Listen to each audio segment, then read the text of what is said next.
Price the Lord. ஆண்டவராகிய இயேசு கிறிஸ்துவின் நாமத்தினாலே இந்த 40 நாள் ஜெபத்தினுடைய 16வது நாள் உங்களை சந்திப்பதிலே நான் மிகவும் மகிழ்ச்சி அடைகிறேன். ஆண்டவர் நம்முடைய ஜெபத்தை எல்லாம் கர்த்தர் கேட்டுக்கொண்டே இருக்கிறார். ஒவ்வொரு நாட்களும் நீங்கள் அனுப்புகிற கமெண்ட் செக்ஷன்லேயே அனுப்புகிற ஜெப குறிப்புகளை நான் பார்க்கிறேன். கண்டிப்பாக நான் அதற்காக ஜெபிக்கிறேன். வேதம் சொல்லுகிறது, யோசேப்பு அந்நிய தேசத்திலே இருந்ததை அவனுடைய சகோதரர்களோ தகப்பனோ தாயாரோ யாருமே அறியவில்லை. ஆனால் கர்த்தர் அறிந்திருந்தார்.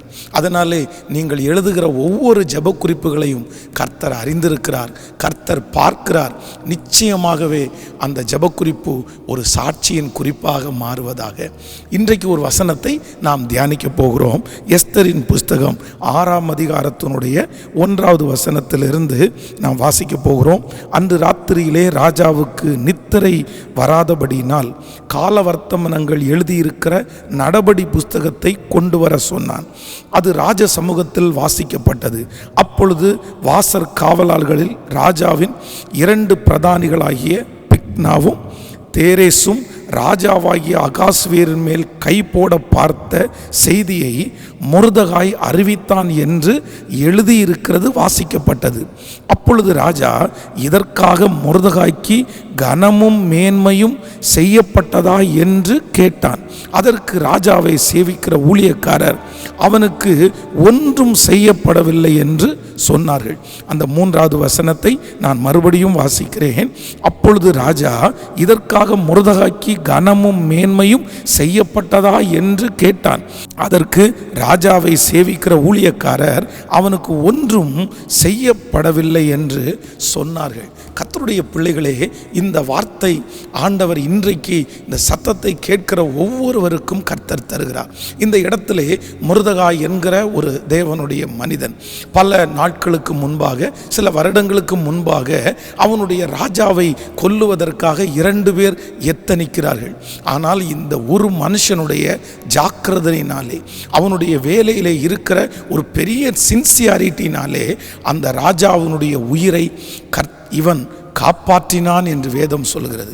ஆனால் அந்த காப்பாற்றின அந்த மனிதனுக்கு ஒரு அங்கீகாரமும் கிடைக்கப்படவில்லை, ஒரு கைத்தட்டுதலும் கிடைக்கவில்லை, அதற்கான ஒரு வெகுமானமும் அவனுக்கு கொடுக்கவே இல்லை. அதை எழுதி வைத்திருந்தார்கள், ஆனால் எல்லாருமே மறந்து விட்டார்கள். இந்த ராஜாவுக்கு தூக்கம் வராத அன்று அவர் அந்த வர்த்தமானங்களை வாசிக்கும் போது இந்த மாதிரி ஒன்று நடந்தது, ஆனால் அவனுக்கு ஒன்றுமே கொடுக்கப்படவில்லை அப்படின்னு அறிந்து கொண்டு அடுத்த நாள் இந்த மொர்தெகாய்க்கு ஒரு பெரிய கனத்தை கொடுத்ததாக வேதத்திலே வாசிக்கிறோம். இந்த வசனத்தை தியானிக்கும் போது ஆண்டவர் என்னுடைய இருதயத்திலே ஒரு வார்த்தையை வைத்தார். உனக்கானது உன்னிடத்திலே வரும், உங்களுக்கானது உங்களிடத்திலே வரும். இன்றைக்கு தீர்க்க தரிசனமாய் ஆண்டவர் ஒரு வார்த்தையை சொல்லுகிறார். உங்களுக்குரியது ஒருவேளை ஏதோ ஒரு இடத்திலே தேங்கி போய் கிடக்கலாம், ஏதோ ஒரு இடத்திலே தடுக்கப்பட்டு கிடக்கலாம். ஆனால் கர்த்தர் வாக்கு கொடுக்கிறார், உங்களுக்குரிய அந்த ஆசீர்வாதம், உங்களுக்குரிய அந்த நன்மை எந்த இடத்தில் இருந்தாலும் அது உங்களிடத்திலே வந்து சேரும் என்று கர்த்தர் வாக்கு கொடுக்கிறார். அநேக நாட்களாக நீங்கள் எதிர்பார்த்து காத்திருந்து வருத்தத்தோடு இருக்கலாம். என்று அது வரும், என்று அது வரும். அது எனக்குரியது அல்லவா, அது என்னுடைய பிரயாசம் அல்லவா, என்னுடைய முயற்சி அல்லவா, நான் அவ்வளவு பாடுபட்டேனே, நான் அவ்வளவு உழைத்தேனே, ஆனால் அது இதுவரைக்கும் என்னுடைய கையிலே வரவே இல்லையே, என்னுடைய பிள்ளையினுடைய கையில் வரவே இல்லையே. ஆனால் கர்த்தர் வாக்கு கொடுக்கிறார். அந்த மொர்தெகாய்க்கு அநேக நாட்கள் தாண்டி ராஜாவினுடைய தூக்கத்தை கர்த்தர் எடுத்து போட்டு, என் பிள்ளைக்குரியது இன்னும் கொடுக்கப்படாமல் இருக்கிறது, என் பிள்ளைக்குரியது இங்கே இருக்கிறது, அதை கொடு என்று கர்த்தர் எச்சரித்தது போல இன்றைக்கு நான் நம்புகிறேன், உங்களுடைய ஆசீர்வாதத்தை யாரெல்லாம் பிடுங்கி வைத்திருக்கிறார்களோ, யாரெல்லாம் தங்களுடைய கையிலே வைத்திருக்கிறார்களோ, அதை கர்த்தர் உங்களுக்கு தருவேன் என்று கர்த்தர் வாக்கு கொடுக்கிறார். இந்த வசனத்தை நான் தியானித்து கொண்டிருக்கும் போது விசேஷமாக வேதத்திலே ஒரு 2 சம்பவங்களை நான் தியானித்தேன். ஒன்று ஈசாக்கை குறித்து வேதம் சொல்கிறது, ஈசாக்குனுடைய ஆசீர்வாதத்தை அவனுக்குரியதை கேராரூர் மேய்ப்பர் அது தங்களுடையது என்று வாக்குவாதம் பண்ணி சண்டை போட்டு அவனிடத்திலிருந்து அதை பிடுங்கி வைத்து கொண்டார்கள். ஆனால் ஆண்டவர் வாக்கு கொடுக்கிறார், கர்த்தர் ரகபோத் என்கிற ஒன்றை கொடுத்து அவன் இழந்த எல்லாவற்றையும் கர்த்தர் திரும்ப கொடுத்தார். நம்பர் 1, நான் நம்புகிறேன் இன்றைக்கு ஒருவேளை உங்களுக்குரியதை யாரோ ஒருவர் பிடுங்கி வைத்திருக்கலாம். சண்டை போட்டு வாக்குவாதம் பண்ணி அது உங்களுக்குரியது தான், ஆனால் அவர்கள் எடுத்து வைத்து கொண்டு இதை நான் தரமாட்டேன், இதை தர முடியாது, என்ன வேண்டுமென்றால் நீ பண்ணிக்கோ, எவ்வளவு பிரச்சனை வேண்டுமென்றாலும் வரட்டும் என்று உங்களோட வாக்குவாதம் பண்ணலாம். ஆனால் கர்த்தர் சொல்லுகிறார், நீங்கள் அமைதியாயிருங்கள், நீங்கள் மெகுதுவாயிருங்கள், நீங்கள் வாக்குவாதம் பண்ண வேண்டாம், அவர்கள் எடுத்துக்கொண்டதை குறித்து நீங்கள் கவலையே பட வேண்டாம். கர்த்தர் சொல்லுகிறார், அவர்கள் ஒரு வழியை அடைத்தால் கர்த்தர் உங்களுக்காக 7 வழியை திறந்து அவர்கள் கண்களுக்கு முன்பாகவே நீங்கள் பிடுங்கப்பட்டதை விட பல மடங்கு உனக்கு தருவேன் என்று கர்த்தர் வாக்கு கொடுக்கிறார்.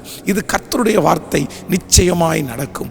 2வதாக வேதம் சொல்லுகிறது, தானியேல் ஜெபிக்கிறான். ஆனால் தேவனிடத்திலிருந்து அந்த பதில் புறப்பட்டது. இடையிலே வேதம் சொல்லுகிறது, அந்த பதிலை ஒருவன் தடுத்து வைக்கிறான், அந்த பதிலை வரவிடாமல் தடுக்கிறான். ஆனால் வேதம் ஆண்டவர் ஒரு தூதனை அனுப்பி அந்த பதிலை அவனுடைய கரத்திலே கொண்டு வந்து சேர்த்தார். ஒருவேளை இன்றைக்கு இந்த சத்தத்தை கேட்கிற உங்களுடைய நிறைய பேருடைய ஆசீர்வாதங்கள் யாரோ ஒருவர் தடுத்து நிறுத்தலாம். அவனுக்கு கொடுக்கக்கூடாது, அவனுக்கு கிடைக்கக்கூடாது, அவனுக்கு எப்படி வரலாம் என்று ஆண்டவர் நிறைய பேர் என்னை தடுக்கிறாங்க. ஆனால் ஆண்டவர் வாக்கு கொடுக்கிறார், இல்லை, அந்த தடைகளை மாற்றி அந்த ஆசீர்வாதத்தை உங்களுக்கு கர்த்தர் கொண்டு தருவேன் என்று கர்த்தர் வாக்கு கொடுக்கிறார். இன்றைக்கு ஆண்டவர் நம்மோடு கொடுக்கிற ஒரு நல்ல வார்த்தை, உங்களுக்குரியது உங்களிடத்திலே வரும்.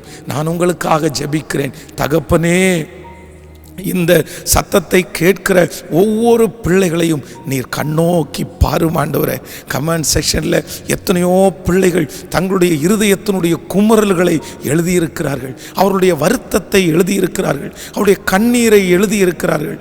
பாரும் ஆண்டவரே, பாரும் ஆண்டவரே, கண்ணோக்கி பாரும் ஆண்டவரே. அப்பா, எழுதப்பட்டிருக்கிற ஒவ்வொரு ஜெப குறிப்புகளும் சாட்சிகளாய் மாறுவதாக ராஜா. இந்த 40 நாட்கள் ஜெபம் முடியும் போது ஆயிரக்கணக்கான சாட்சிகளை நீர் எழுப்பி தருவீராக. இன்றைக்கு பிறந்த நாளை காண்கிற, திருமண நாளை காண்கிற உம்முடைய பிள்ளைகளை மனதார நான் ஆசீர்வதித்து நான் ஜெபிக்கிறேன் சுவாமி. ஆண்டவரே, இந்த ஊழியத்தை தாங்குகிற, இந்த ஊழியத்திற்காய் கொடுக்கிற, இந்த ஊழியத்திற்காய் ஜெபிக்கிற ஒவ்வொரு பிள்ளைகள் எங்கிருந்தாலும் கர்த்தர் அவர்களை ஆசீர்வதிப்பீராக. உம்முடைய கிருபை அவர்களை தாங்கி நடத்தட்டும். இயேசுவின் மூலம் ஜெபம் எடுக்கிறோம் நல்ல பிதாவே. ஆமேன், ஆமேன். God bless you. ஆண்டவர் உங்களை ஆசீர்வதிப்பார். மீண்டும் நாளைக்கு உங்களை சந்திக்கிறேன். Praise the Lord. உங்களுடைய ஜெப குறிப்பு இருக்குமானால் கமெண்ட் செக்ஷனில் கூட தெரியப்படுத்துங்கள். இல்லை என்றால் கீழே கொடுக்கப்பட்டிருக்கிற ஃபோன் நம்பருக்கு தெரியப்படுத்துங்கள். உங்களுக்காக நாங்கள் ஜெபிக்கிறோம். God bless you. Praise the Lord. Praise the Lord.